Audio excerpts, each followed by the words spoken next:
Le grand dialogue. Sigeka Foba. Le grand dialogue de l'émission de débat du studio Tamani sur votre radio. Chenni Beri. Halud Mauli. Chenni Beri. Sigeka Foba. Le grand dialogue. Mardi 12 juillet 2016, mesdames, messieurs, bienvenue au grand dialogue. Au menu aujourd'hui, nous vous parlons de la mise en place des autorités intérimaires. Les autorités intérimaires mises en place qui provoquent donc quelques remous avec ces manifestations ce matin à Gao qui a malheureusement fait des victimes, mais également avec cette réunion entre la plateforme et la CMA à Niamey. Pourquoi cette mise en place fait des mécontents? L'accord signé ne prévoit-il pas cette mise en place? Y a-t-il des préalables avant la mise en place des autorités intérimaires? Pour en parler, nous avons fait appel à Firoun Maïga. Il est de la plateforme des groupes armés. Bonsoir, M. Maïga. Bonsoir. Almou Ag Mohamed, il est de la CMA. Il sera au téléphone avec nous. Et ensuite, Maître Abdourahmane Touré, il est juriste et analyste et il est attendu dans ce studio. Je suis Ousmane Diadje Touré à la présentation, à la mise en onde, vous avez Peting Diarra. Le grand dialogue. La mise en place des autorités intérimaires poserait-il des problèmes? Une manifestation à cet effet à Gao a fait des morts ce matin. La gestion autour de Kidal est également au centre de débat entre la plateforme et la CMA qui sont actuellement en réunion sur la question à Niamey. Pourtant, l'Assemblée nationale a adopté le 31 mars dernier une loi portant modification du Code des collectivités territoriales. L'examen et l'adoption de ce projet de loi a été résultant d'une large concertation entre le gouvernement, les partis politiques, la CMA et la plateforme, les associations des collectivités territoriales et la société civile. Alors, Firoun Maïga, dites-moi, quelle est votre analyse aujourd'hui de la situation par rapport à la mise en place de ces autorités intérimaires? Qu'est-ce qui se passe? Oui, les autorités intérimaires, c'est un point qui fait partie intégrante de l'accord.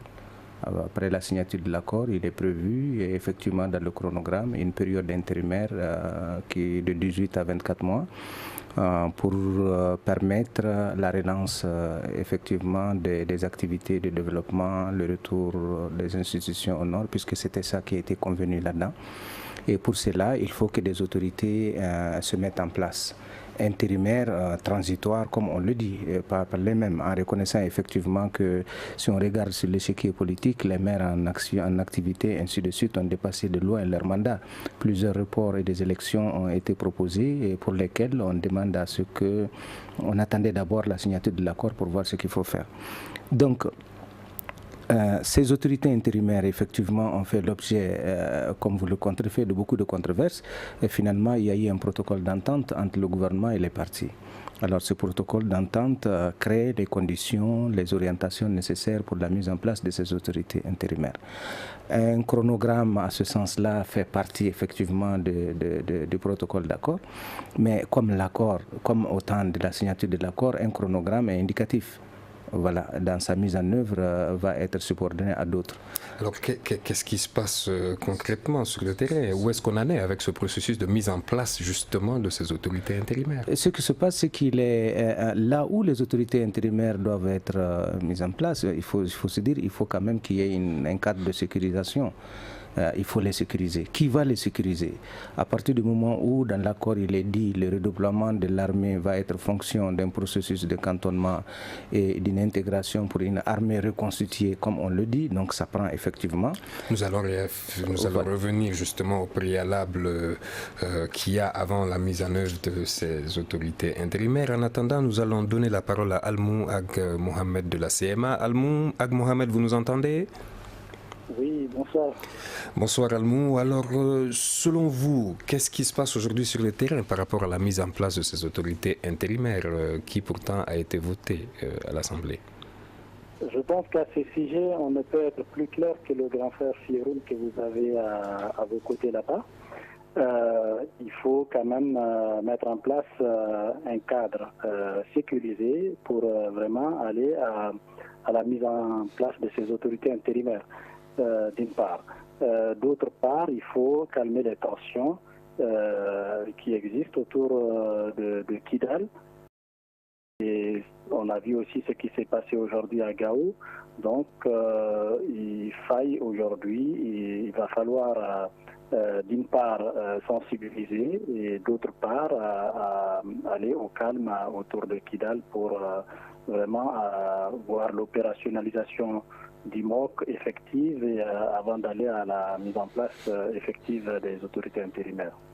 D'accord. Firoun Maïga, dites-moi justement le MOC qui est le mécanisme opérationnel de coordination qui est, à ce que j'ai compris, une force mixte composée des éléments de la plateforme, des éléments de la CMA, de l'armée malienne.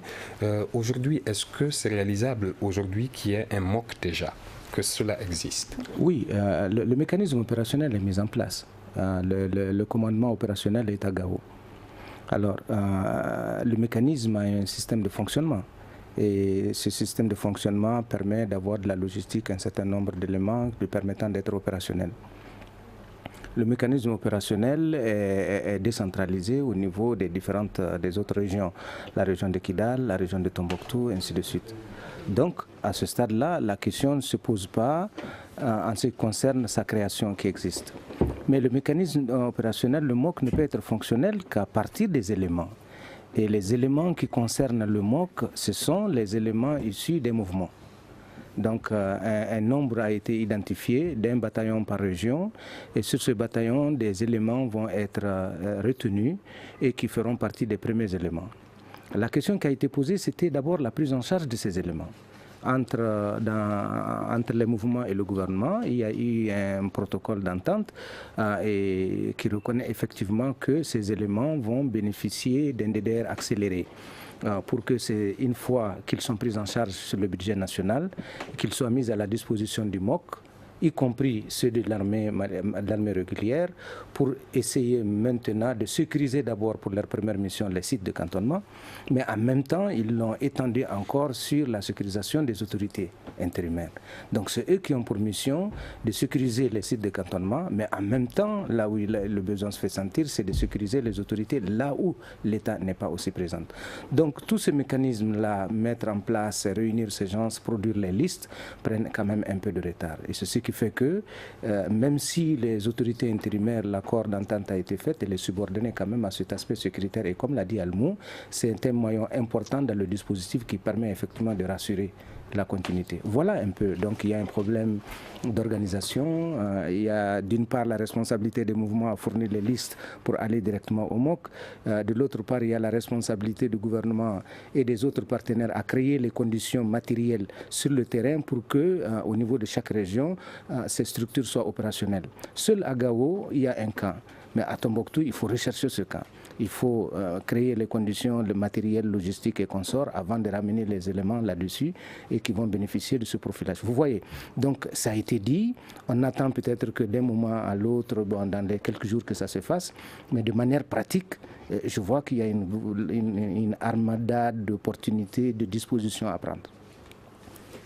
Merci Firoun. On revient donc du côté de Almou Ag Mohamed de la CMA. Almou, concernant le MOC, est-ce qu'aujourd'hui on peut dire que les éléments, comme Firoun le disait, les hommes sont disponibles aujourd'hui déjà au niveau de la CMA? Est-ce que les hommes qui feront partie du MOC sont déjà opérationnels, sont prêts pour cela?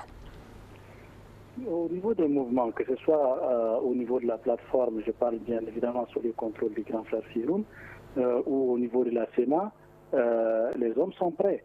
On nous a demandé des 100 hommes pour Gao et nous avons déjà fourni cette liste. Et quand on va nous demander aussi de la même manière la liste pour les autres régions, on fera pareil. Mais Firoun l'a souligné tout à l'heure, on demande un processus de DDR pour ceux qui vont faire partie du MOC, mais moi je pense que cela va prendre beaucoup de temps. Il faudrait peut-être faire comme dans les années 90, prendre les hommes qu'on va fournir tout de suite, même si ils ne sont pas passés par un processus de DDR, et les mettre dans les patrouilles mixtes et faire marcher les choses très rapidement. Parce qu'aujourd'hui, on est face à une situation, plus on perd du temps, plus c'est tout l'accord qui est en danger. Si on se permet d'attendre que les éléments qui vont faire partie, qui vont composer les MOC, soit DDRisé, passe par tout un processus qui, on le sait, lui-même est très long. Ça sera du retard sur son opérationnalisation, ça sera du retard qui va être pris pour les cantonnements, parce que ce sont ces éléments qui vont sécuriser les sites de cantonnement. Ça sera un retard aussi qui va être pris dans la mise en place des autorités intérimaires, parce que, comme l'a dit Firoun, à certains endroits, ce sont ces mêmes éléments qui vont composer les MOC, qui seront amenés à sécuriser les autorités intérimaires. Donc, il va falloir trouver, à mon avis, une autre voie que celle d'aller vers les DDR de ces zones pour qu'ils soient opérationnels dans les plus brefs délais, très rapidement. Maître Abderrahmane Touré, bonsoir et merci de nous avoir rejoints. Dites-moi, maître, on est, vous le savez bien, en train de parler de la mise en place des autorités intérimaires qui posent problème. Selon vous, on va un peu revenir en arrière. Qu'est-ce qui retarde aujourd'hui ce processus en tant qu'analyste? Merci beaucoup de m'associer à ces débats. Bonsoir à Almou et à Firoun. Moi, je pense que cette question d'autorité intérimaire, elle traînait derrière elle beaucoup de soubresauts. Il y avait des résistances politiques à Bamako, ici et un peu partout. Il y avait des résistances également au niveau de la société civile, principalement les sédentaires des régions du Nord. Donc, ces blocages devaient être levés au fur et à mesure. Donc, de document en document, on est arrivé jusqu'à l'entente qui a ce qu'il a comme contenu. Maintenant, la mise en place de ces autorités intérimaires sur le terrain va poser problème manifestement, parce que le terrain il est suffisamment difficile, parce que personne ne maîtrise quelque partie que ce soit de cette vaste région du nord du Mali. Donc si on a décidé de choisir l'installation des autorités intérimaires avant l'installation de l'administration, avant l'installation également des forces armées de sécurité même recomposées, je pense que cela procède d'un choix politique, mais qu'il y a aussi des facteurs, notamment les difficultés relatives à leur sécurisation. Donc au jour d'aujourd'hui, on a passé un cap, en tout cas sur le plan documentaire en ce qui concerne la mise en place des autorités intérimaires. L'autre phase maintenant, c'est la matérialisation. Ces autorités intérimaires en place, avec un calendrier aussi de redéploiement de l'État, maintenant, qui va les sécuriser? Donc c'est ça la vaste question. Est-ce qu'il faut maintenant aller vers le système de MOC sans DDR ou bien procéder au DDR sans le MOC? Manifestement, aujourd'hui, les choix qu'on a fait en ce qui concerne les autorités intérimaires nous obligent à aller vers le choix simplement des MOC sans DDRiser, comme a été dit tout de suite. Bon, cela également, c'est un choix politique. Je pense que les autorités de ce pays, avec les parties prenantes de l'accord, ont décidé d'aller vers ce choix. Et voilà, donc maintenant, on va voir comment cela peut être fait de manière pratique. Les aspects matériels en ce qui concerne l'occupation du terrain par les militaires, je les maîtrise moins bien que Firoun ou Almou. Mais tout ce que je sais simplement, c'est qu'il y a quand même une forme de sélection dans le choix de la mise en place, de la mise en œuvre des mesures. Et le choix qui a été fait nous oblige à aller pratiquement dans ce sens. Maintenant, comment faire pour l'assurer? Bon, je pense que c'est aux représentants des groupes armés de nous dire comment cela peut être fait matériellement, parce que c'est eux qui maîtrisent cette région du Nord, ce n'est pas l'État du Mali. Alors, quelques secondes de pause, nous reviendrons pour la suite de cette émission. Vous écoutez Studio Tamani, votre avis nous intéresse. Écrivez vos commentaires et suggestions sur la page Facebook et dialoguez avec nous. Studio Tamani, c'est aussi les réseaux sociaux.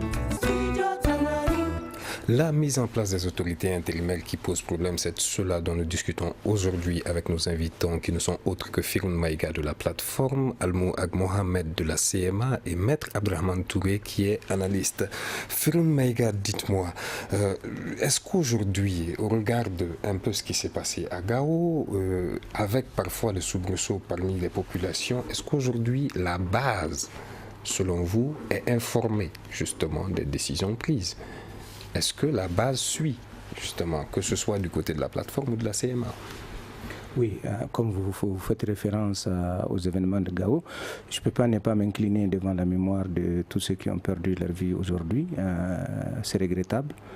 Et je pense que l'intention des acteurs aujourd'hui qui ont manifesté, c'était de le faire de manière pacifique. c'était peut-être de porter leur voix. On est dans un pays de démocratie où la liberté d'expression et certaines libertés sont garanties effectivement par rapport à ça. Malheureusement, nous disons non, c'est des populations de Gao, c'est des jeunes de Gao qui ont perdu leur vie simplement parce qu'ils ont voulu exprimer leur point de vue et dire. Donc c'est regrettable, on s'incline devant la mémoire et puis nous déplorons effectivement cette situation qui ne devrait pas arriver. Et c'est arrivé, c'est des faits de Dieu, nous sommes des musulmans et je pense que c'est ça. C'est ce que je peux en dire. Je pense que pour répondre à la question, après la signature de l'accord d'entente, il est prévu une campagne de sensibilisation de l'ensemble des partis, de la partie gouvernementale aussi bien que de la CEMA et de la plateforme sur le terrain, pour faire comprendre aux populations le bien fondé des autorités intérimaires, quelles sont leurs missions, quelles sont les différentes articulations qui permettent de rassurer les populations, parce qu'on a assez spéculé autour des autorités.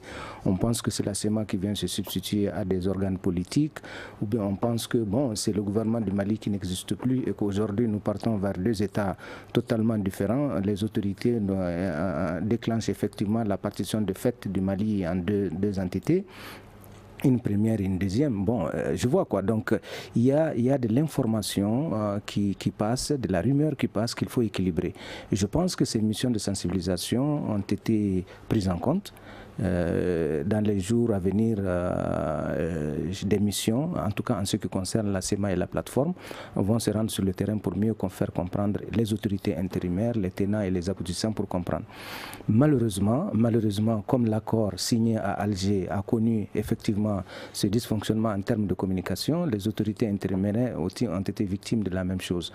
Voilà, les gens s'étaient plus informés que les décideurs eux-mêmes et voilà ce que sur le terrain, il y a une façon d'interpréter l'accord qui est totalement différente et les gens sont en train de se... il y a aussi, il faut voir le poids politique qui entoure l'ensemble de ces structures-là, que ce soit l'accord, que ce soit ça. Vous savez, au Mali, aujourd'hui, les tendances sont un peu bien connues, que ce soit majorité ou opposition. Donc, il y a beaucoup de choses qui se sont mêlées là-dedans. Nous attendons peut-être que les acteurs eux-mêmes concernés aillent sur le terrain, mieux faire comprendre. Et je pense qu'à partir de là, on aura... Et je suis convaincu qu'il faut aller aussi un peu plus vite.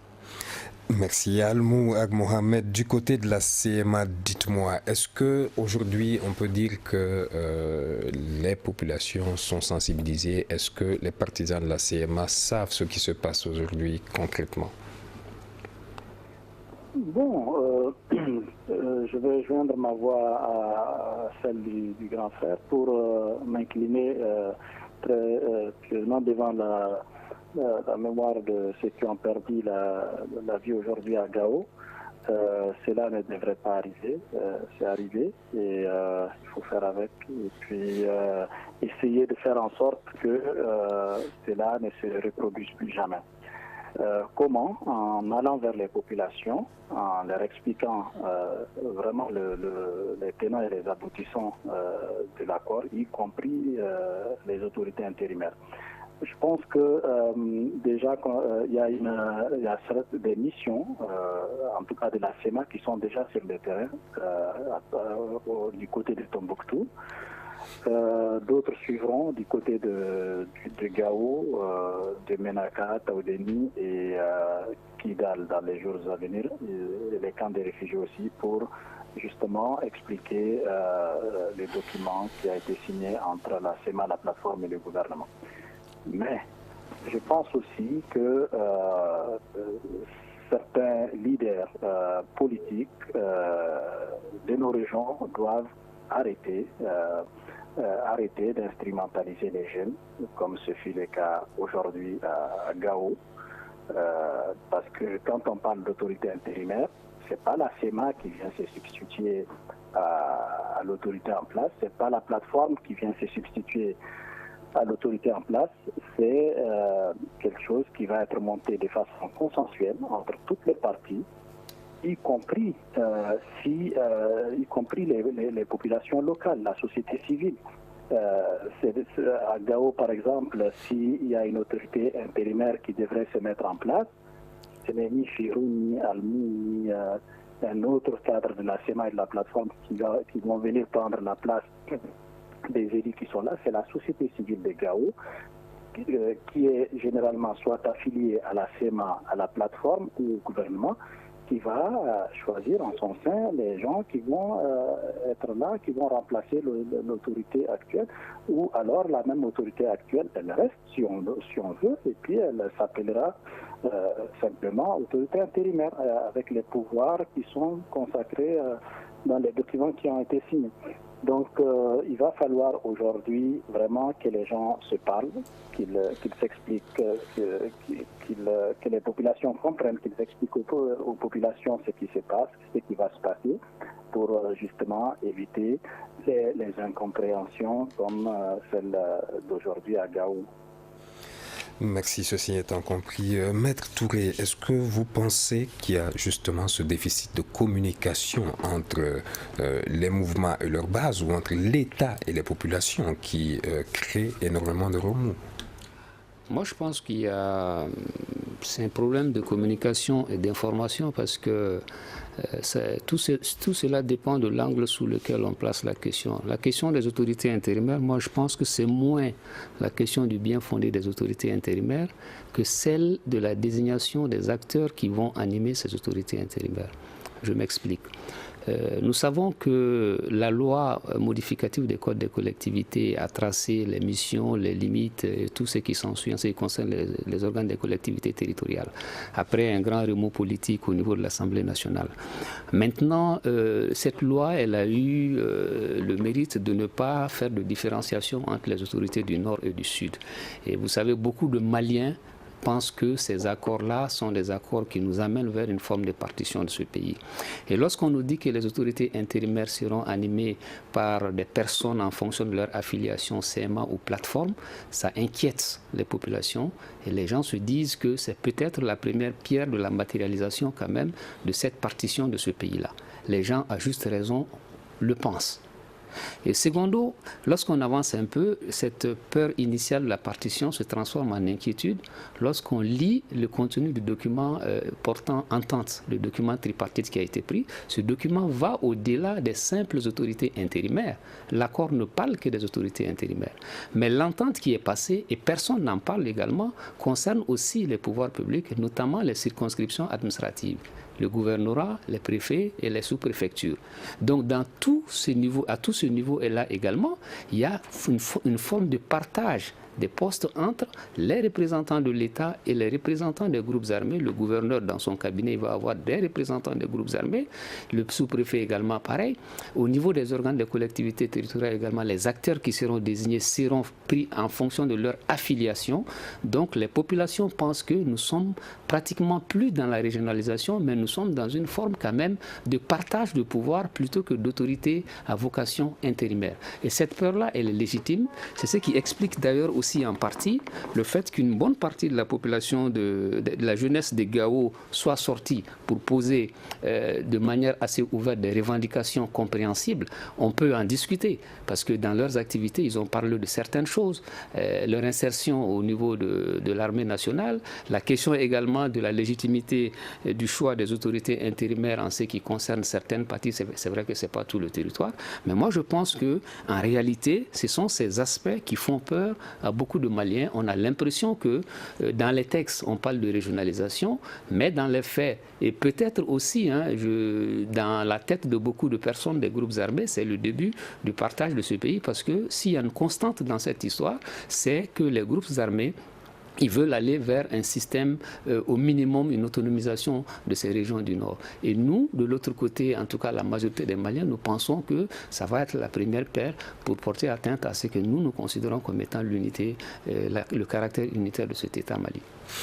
D'accord. Firoun Maïga, aujourd'hui, on arrive difficilement à définir un calendrier, mais on peut quand même parler de certaines étapes à suivre. Vous l'aviez déjà évoqué. Quelles sont aujourd'hui les étapes préalables avant la mise en place de ces autorités intérimaires? Qu'est-ce qu'on peut faire?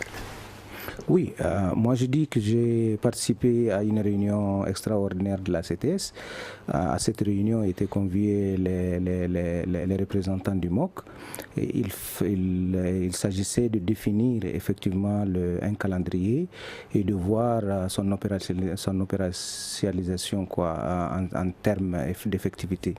Un certain nombre de points ont été dégagés, c'est-à-dire d'abord faire en sorte que le MOC, dans un délai assez court qui sera défini par le ministère de la Défense, la mise en place des instruments dans les différentes régions. En ce qui concerne Gao, c'est presque fini. En ce qui concerne Tombouctou, il faut avoir le local, ainsi de suite, et puis Kidal aussi. Deuxièmement, il fallait quand même finaliser les listes. Comme l'a dit Almou, les listes ont été déposées en partie. Et je pense qu'en ce moment, il faut arriver à ce système. Parce que et la CEMA et la plateforme, à l'issue de cette réunion, ont opté pour le DDR accéléré. Je comprends bien ce que veut dire Almou, compte tenu du calendrier et de l'accélération qu'on demande. Est-ce qu'on ne peut pas redéfinir une autre manière? Mais je sais que la partie gouvernementale, à l'issue de cette réunion, a posé un problème, puisque c'est la prise en charge sur le budget national qui posait le problème. Alors, il trouve qu'on ne peut pas faire émerger des individus sur le budget national alors que leur statut ne leur permettait pas. C'est ça la question qu'on avait. Donc, pour pallier à ça, le DDR accéléré a été un moyen de pallier les deux et d'accélérer cela. Son accélération ne pose pas problème parce qu'en fait, c'est un profilage qui prendrait peut-être 1 heure ou 2 heures de temps disons par groupe et qui permettrait aux éléments d'être aussi opérationnels, d'être pris en compte. Puis aussi, il y a les questions de santé. Quel que soit le problème, si des éléments sont regroupés et qui doivent manœuvrer ensemble, il faut quand même connaître leur statut physique, ainsi de suite. Donc, il y a des questions qui sont des fondamentaux. Bon, ça peut être. Mais toujours est-il que c'est la décision politique. S'il y a une volonté politique de la part des mouvements signataires, du gouvernement et de l'accompagnement de la communauté internationale, la question ne pourrait pas se poser en ce qui concerne la mise en œuvre directe du MOC. Et surtout que le mécanisme, le MOC même, est sous la responsabilité de la CTS. Donc, quelque part, elle échappe et au mouvement et au gouvernement. Si vous comprenez bien. Donc, il y a cette approche beaucoup plus neutre qui fait que ces éléments pourront conduire jusqu'à ce que, effectivement, le cantonnement se fasse, l'intégration se fasse et que les éléments concernés pour l'armée régulière, réformée, comme on le dit, mouvement, gouvernement, se redéploient de manière conforme au calendrier et tel que l'accord le dit. Voilà. Maintenant, le calendrier jusqu'ici, oui, qu'est-ce qu'on a déjà comme calendrier? Oui, le premier calendrier pour le MOC, à la réunion de la semaine dernière, il a été proposé au gouvernement un deadline. À laquelle, donc moi je pense qu'à la fin du mois de juillet, normalement le gouvernement doit entreprendre toutes les démarches nécessaires pour pouvoir répondre à un certain nombre de questionnements. C'est-à-dire que les sites... donc on peut dire que le MOC sera opérationnel, oui, déjà en fin juillet. Je crois qu'en fin juillet, en tout cas, tous les éléments, je ne peux pas dire que ça peut finir parce que dans cette histoire, il faut éviter de donner encore des calendriers depuis l'accord jusqu'à aujourd'hui et c'est le nœud par lequel on nous prend tous.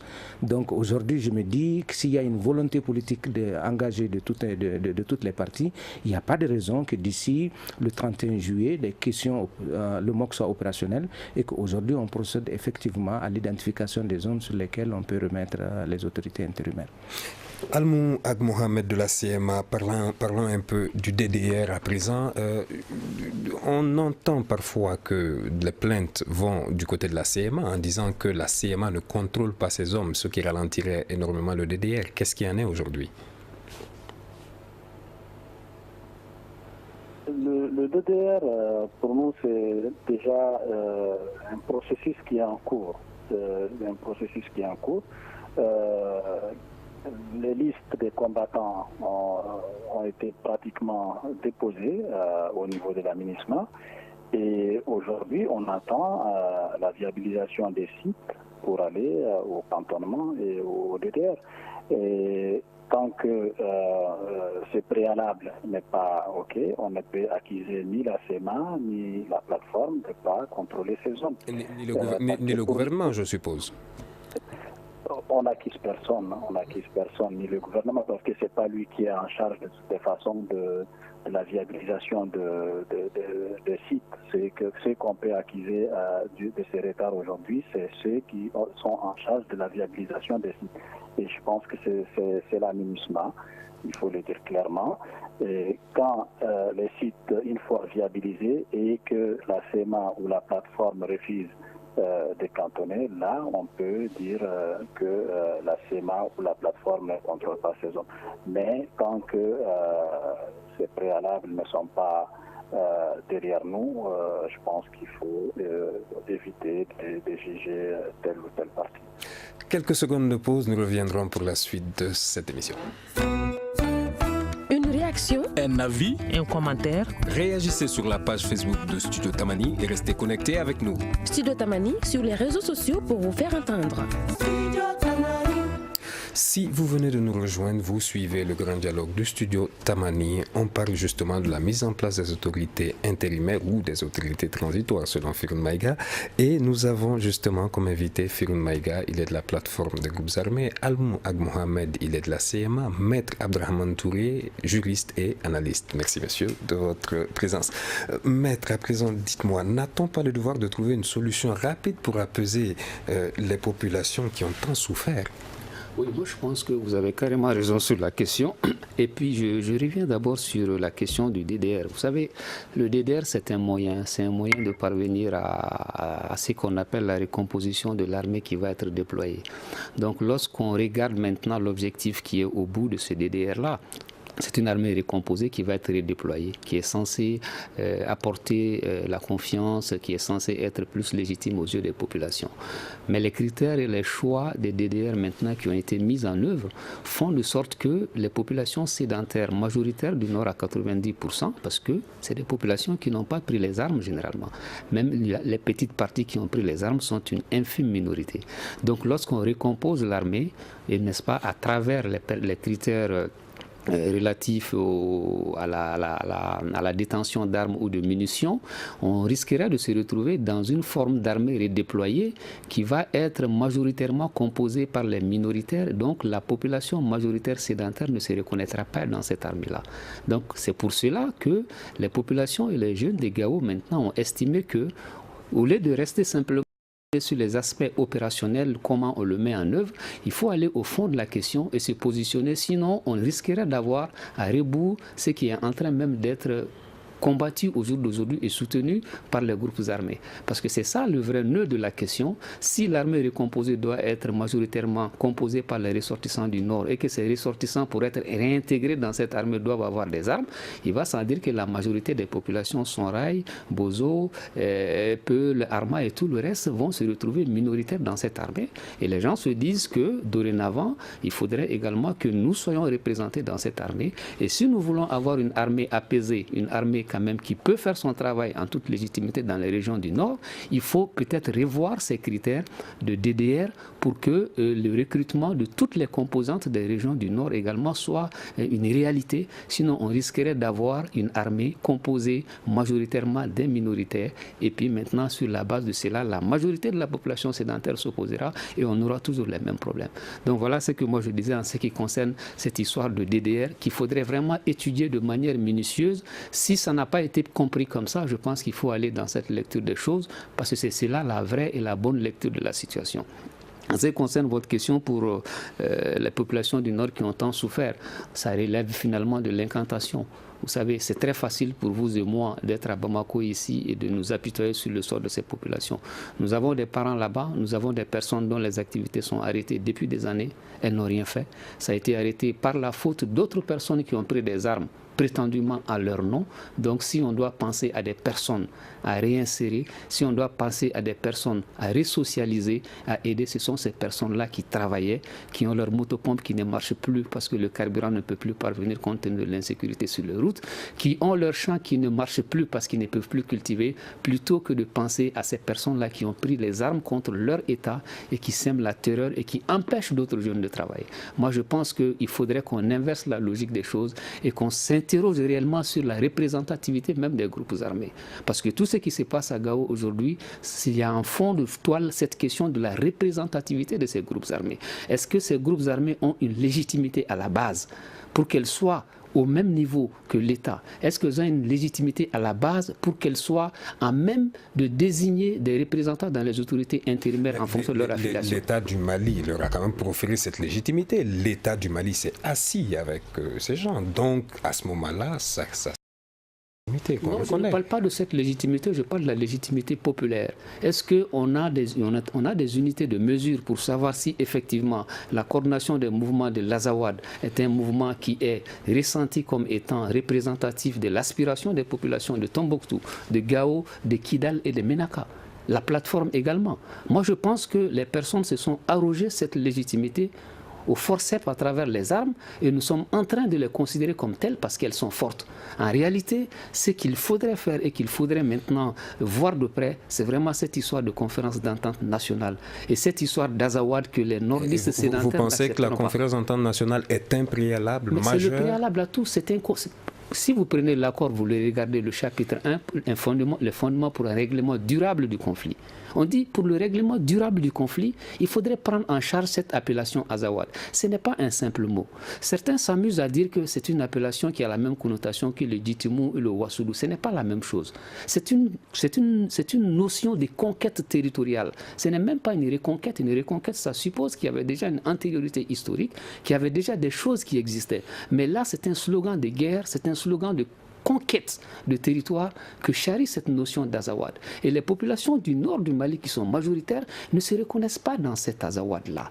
Cela est vérifiable de manière claire et simple, mais on ne veut pas aller vers ça. Parce que lorsque vous regardez l'accord issu du processus d'Alger, toutes les fois où il y a possibilité d'aller vers la voie de la majorité, vers la voie de la démocratie, on l'a biffé. Tout ce qu'il y a dedans, simplement, c'est la représentativité équitable, c'est la représentativité entre les groupes armés. Les populations ne sont concernées jusqu'à présent par aucune mesure parce qu'elles n'ont pas été interrogées, elles n'ont pas été associées jusqu'à présent. La seule manière d'associer les populations du Nord et du Mali généralement, c'est de s'asseoir à travers ce forum national. On a essayé des forums intercommunautaires à Kidal, financés par le gouvernement. Pourquoi on ne va pas faire un forum à dimension nationale pour prendre en charge cette problématique de l'Azawad? Une problématique maintenant qui fait que nous, les populations sédentaires du Nord, nous sommes rasés, comme on le dit en Bambara, quand un Kountere dit en Kofé. Donc nous ne sommes pas de cet Azawad, nous ne reconnaissons pas dans cet Azawad-là. Il faut qu'on en parle. Ceux qui pensent que les Nordistes sont des Azawadiens se trompent. C'est un slogan, c'est une fiction qui n'a aucune réalité. Et chaque fois qu'on essaiera de mettre en œuvre cette fiction, ça va amener des complexifications. Et les populations du Nord, principalement les jeunes de Gao que je salue ici, je les encourage à sortir encore et à ne pas accepter l'inacceptable parce que nous avons un gouvernement qui n'est pas capable de les protéger. Et à juste titre, ces populations doivent sortir. Et comme Bachile l'a dit lui-même, les populations maliennes ont le droit de sortir et de se défendre chaque fois qu'il y va de leur intérêt. On va jouer aussi la carte de l'apaisement en demandant quand même aux populations de rester calmes en attendant que les enquêtes aboutissent. On a le communiqué du gouvernement qui s'engage à diligenter une enquête indépendante et impartiale pour faire toute la lumière sur ces regrettables événements. Firoun Maïga, vous avez entendu Maître Abdrahmane Touré.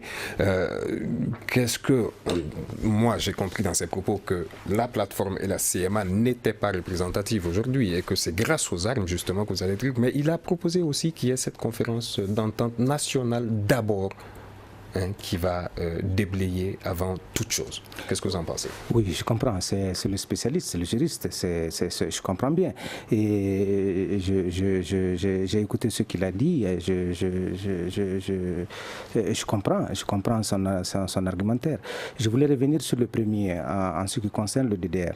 Le DDR, dans les normes internationales, répond quand même des standards. Les standards internationaux qui prévoient le processus de DDR sont des standards clairs.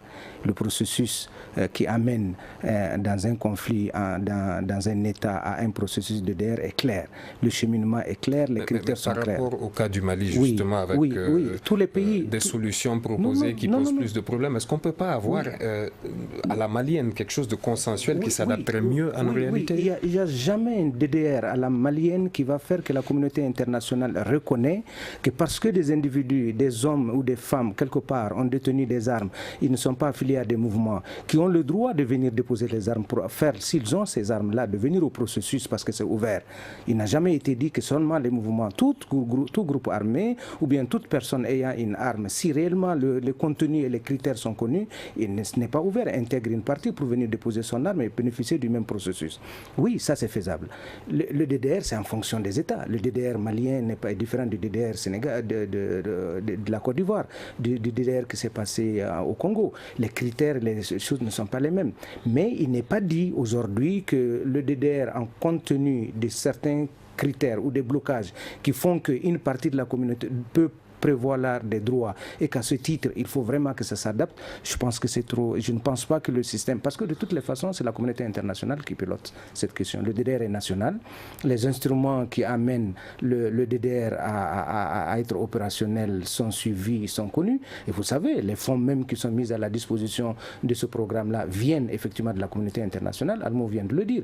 Ceux qui sont chargés de l'identification des sites, de leur construction, de leur viabilisation, ces fonds viennent de certaines structures qui tiennent de certaines des normes. Donc je voulais juste dire que oui, je comprends bien, il y a une façon de faire, mais l'État malien reste souverain dans des dispositions qu'il peut prendre, en dehors même de ce contexte de DDR-là. Ça, c'est une volonté politique qui émane de l'État. C'est à eux de voir que cette situation pouvait être réglée d'une autre manière. Je savais qu'après la reconquête, que les gens aient déposé leurs armes, si l'État avait pris des démarches auprès de ces jeunes auxquels ils ont retiré l'arme des compromis, est-ce que c'est passé, est-ce que ce n'est pas passé? Il y a des non-dits, mais je pense que cette question ne serait pas posée et la question du cantonnement ne serait pas l'élément moteur qui a amené ça. Voilà. Je pense que pour les autorités intérimaires, ça a été quelque chose qui est venu comme un plus. Bon, moi je comprends bien ce qu'il dit, la légitimité par rapport à ça. Vous savez, quand l'occupation s'est faite et quand les gens sont revenus à s'évarer et quand les mouvements se sont reconstitués, quelque part, tout le monde était d'accord avec qui il veut. Moi je suis de la plateforme, j'appartiens à un mouvement, je sais le soutien que moi j'ai au niveau de ma base, au niveau de mes populations, et je le sais. Je suis convaincu que moi, Firoun, de la plateforme et de la CMFPR, je ne suis pas venu seulement par les armes. Il y a des gens qui me soutiennent, avec lesquels nous avons été, qui ont fourni, qui ont donné. Donc je ne pense pas que ce soit bien sain de dire que les mouvements qu'on a acceptés comme mouvements belligérants d'une partie et des mouvements pro-gouvernementaux s'asseoir et discuter d'un protocole d'accord, qu'on pense que cette légitimité, puisqu'ils l'ont, ne peut pas refléter celle de la population. Chaque groupe a sa population derrière. Voilà, chaque groupe a sa population derrière. Et je pense que la question des autorités intérimaires, au-delà du fait qu'on arrive à créer cette nuance en disant, bon, c'est la plateforme qui amène ces gens, c'est la SEMA qui amène ces gens, je vous prends juste un exemple. Prenons la commune de Gao, la commune urbaine de Gao, de ville. Rapidement. La commune urbaine de Gaoville. Alors, vous allez dire que quelle est la plateforme, quelle est la SEMA qui vont être. Mais ils sont en place. Magnifique. Alors, Almou Ag Mohamed, dites-moi, comment est-ce qu'on peut sortir de ce guêpier aujourd'hui, puisque ce qui s'avère être la solution, à savoir les autorités intérimaires, semble poser plus de problèmes. Quelle est la solution intrinsèquement pour rapidement aller vers la paix?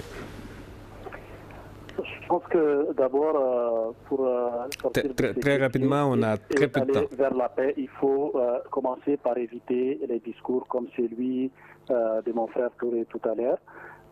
Comme l'a dit Firoun, la SEMA, la plateforme, tous les mouvements qui composent ces deux entités, chacun a sa population, chacun a sa légitimité. Et quand je vous dis que moi je m'appelle Almou, vous devez m'appeler Almou si vous voulez discuter avec moi. Si vous m'appelez Ayouba, je ne répondrai pas. Aujourd'hui, la Zawad, contrairement à ce que dit mon frère Touré, c'est une réalité, ce n'est pas une fiction. C'est une réalité qui a fait alors, par rapport à la solution, comment est-ce qu'on peut rapidement aller à l'application? C'est une réalité qui a fait que le peuple Mali a perdu une grande partie de son territoire pendant un moment. Elle l'a retrouvé à travers le Mali l'a retrouvé à travers cet accord. Almou, je vous rappelle qu'il nous reste moins d'une minute d'émission, donc la solution? La solution, il faut aller à la mise en œuvre de l'accord, tout en respectant les positions de tout un chacun, tout en respectant les populations sur chacun sur chacune des parties de ces territoires-là, avec leurs aspirations, avec leurs souhaits, avec l'appellation qu'elles souhaitent donner à leur territoire, etc. Merci. Alors, ceci met un terme à l'émission d'aujourd'hui. Je vous rappelle que vous pouvez suivre cette émission ainsi que toutes les autres sur notre site www.studiotamani.org. Ils nous ont fait le plaisir d'être avec nous. Almou Ag Mohamed de la CMA, Firoun Maïga de la plateforme, Maître Abrahaman Touré, analyste et juriste. Ayoubasso a réalisé cette émission. Gani Kanté était à la régie vidéo. Peting Diara à la mise en onde. Je suis Ousmane Diadje Touré. Merci et à demain. Le grand dialogue. Le grand dialogue de l'émission de débat du Studio Tamani sur votre radio.